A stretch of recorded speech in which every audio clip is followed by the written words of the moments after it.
Revenons sur la célébration du 50e anniversaire du décès du président Léomba.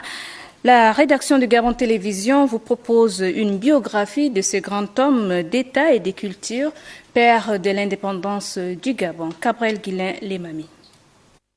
Premier président de la République gabonaise, Léomba reste 50 ans après sa disparition un grand homme d'État et de culture. C'est le 9 février 1902 que né à Libreville ce digne fils du pays. Il intègre l'administration coloniale en 1924 en qualité de chef de canton. En 1931, il est condamné pour malversation et est exilé loin du Gabon en Ubangui-Chari, aujourd'hui République centrafricaine. De retour au Gabon, Léomba s'investit dans le monde politique et intègre le Bloc démocratique gabonais, l'actuel Parti démocratique gabonais PDG. Son vœu le plus cher n'est rien d'autre que l'indépendance du Gabon, qu'il proclame d'ailleurs en 1960 en tant que Premier ministre. Par la délégation des pouvoirs que je tiens du peuple gabonais et en vertu du droit de ce peuple à disposer de lui-même, je proclame pleinement l'indépendance de la République gabonaise. Candidat unique, il est élu président de la République gabonaise. Je suis très satisfait des résultats.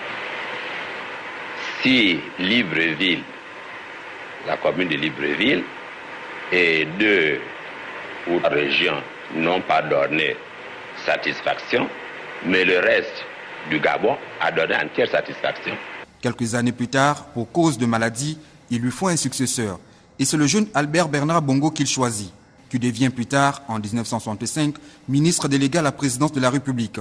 Le 14 novembre 1966, le jeune Bongo est vice-président de la République. Monsieur le Président, voulez-vous lever la main droite et dire « Je le jure ». Je le jure. Monsieur le Vice-président, voulez-vous lever la main droite et dire « Je le jure ». Je le jure. C'est le 28 novembre 1967 que décède à Paris le premier président du pays des suites d'un cancer. Avant 18h, l'avion apparaît. La salle est alors organisée pour rendre hommage à cette illustre personnalité. Plus tard, Albert Bernard Bongo lui succède et devient le deuxième président du Gabon et le plus jeune d'Afrique à l'âge de 32 ans.